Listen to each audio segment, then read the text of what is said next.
Colour कितना बढ़िया दिख रहा था। 8 ते 9 अब मिनिट 7 से 8 घंटे बाद देखिए बघू मसूर शकता हमारी बहुत मसूरला अच्छे से पक बऱ्यापैकी गई है। शिजत आलेलं आहे. मतलब दिसण्यावरूनच 70 to समजतं 80% मसूर हमारी मसूर बऱ्यापैकी अच्छे से शिजत पक आलेली गई है। आता अब इसको आपल्याला जो याला है ना दुसऱ्या थोड़ा सा गॅसवर पानी शिफ्ट डाल के करायचं हम आहे. मी इसको पुन्हा साइड में रख अर्धा देंगे ग्लासला दूसरे थोडंसं गैस कमी पे, पाणी स्लो घातलेलं गैस पे। आहे और आणि याला इसके लिए साईडला अच्छे से ठेवलेलं तड़का आहे दुसऱ्या बनाएंगे। गॅसवर स्लो तो इसके लिए गॅसवरती. मैंने यहाँ पे आणि एक आपल्याला दूसरी कढ़ाई ह्याच्यासाठी जी ले ली फोडणी है और लागणार इसको आहे साइड में ज्याच्यामुळे ढक के आपला रख दिया अजून है। मस्त अब असा इस ढाबा कढ़ाई में फिर स्टाईल से 2 से 3 बनणार आहे चम्मच ते ऑयल बनवणार लेना है, आहोत. क्योंकि तर ऑयल इथे मी 2 ज़्यादा चमचे क्वांटिटी में तेल यूज घेतलेलं होता है। आहे. 2 अब चमचे इसी में थोडंसं फिर से जास्तच तेल जीरा, आहे आप आणि चाहो तो मैंने थोडीशी बोला है जिरे आपको कोई भी घातलेले खड़े आहेत. मसाले आपको जो जो कांदा पसंद है आपण आप डाल छोट्या सकते हो। प्लेटमध्ये ठेवला और जो होता हमने साइड तो में कांदा दूसरी प्लेट चांगला में लालसर प्याज रखा था होईपर्यंत उस याला प्याज को भाजून डाल घ्यायचा दिया आहे. है। हे इसको भी बघा अच्छे से भून कांदा लेंगे। छानसा साथ ही भाजला में इसमें गेलेला आहे. डालेंगे आता थोड़ा ह्याच्यामध्ये अदरक देखील और तुम्हाला लहसुन, हवं जो कि असेल तर तुम्ही हळद हमने घालू शकता. आता इथे मी थोड़ा पुन्हा डालना 4 है, ते 5 मतलब आधा पाकळ्या चम्मच घेतलेल्या आहेत लहसुन और लसणाच्या पाव चम्मच के आणि करीब अदरक को थोडंसं भी आलं यहाँ देखील पे मैंने घेतलेलं कूट आहे. कर ही डाल पाव दिया चमचा है। आलं होईल इतकं तो आलं उसको भी घेतलेलं अच्छे आहे. से मिक्स कर ते देखील लेंगे। घालायचं साथ ही आहे. में ते डालेंगे दोन्ही हम पदार्थ अभी व्यवस्थित भाजून घ्यायचे थोड़े आहेत. से मसाले भी डालेंगे, जो आणि कि गरम मसाला ह्याच्यानंतर मग वगैरह जो आपल्याला है जो आणखीन थोडे मैंने मिक्स मसाले करके घालायचे रख लिया म्हणजे था। तो थोडासा यहाँ पे हिंग थोड़ा सा घातलेला हिंग आहे भी जाएगा आणि लाल और तिखट साथ ही काश्मीरी में लाल तिखट कश्मीरी घातलेलं आहे लाल कारण मिर्च पाउडर छानसा और लाल उसी कलर में यावा थोड़ा सा म्हणून.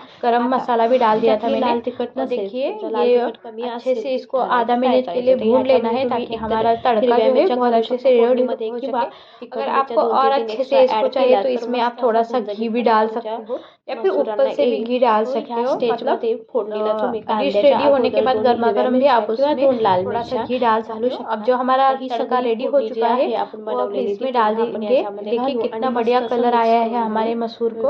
अब इस तड़के में भी मैंने थोड़ा सा पानी डाल के है ना उसमें मिक्स कर लिया है। बस अभी हमें ज़्यादा नहीं पकाना है, मसूर हमारी बहुत अच्छे से पक चुकी है। बस इसमें ना हमें जो तड़का है वो अच्छे से मिक्स हो जाए, इसलिए बस 2 मिनट के लिए इसको हमें पका लेना है ढक के। और इसको 2 मिनट के बाद ये हमारा बिल्कुल रेडी हो जाएगा। और आप देख सकते हो कितना बढ़िया जो ये कंसिस्टेंसी है पानी की आप अपने अकॉर्डिंग रख सकते हो। मतलब आपको चावल के साथ खाना है या दाल के साथ खाना है उसके हिसाब से आप उसमें पानी कम ज़्यादा कर सकते हो। तो क्या है आप आपके अकॉर्डिंग कर सकते हो। नमक भी अगर लगता है तो आप ज़रूर डाल दीजिएगा। ये थोड़ा थोड़ा नमक ही स्टार्टिंग में डालना है। अभी हमारा ये अक्खा मसूर रेडी है।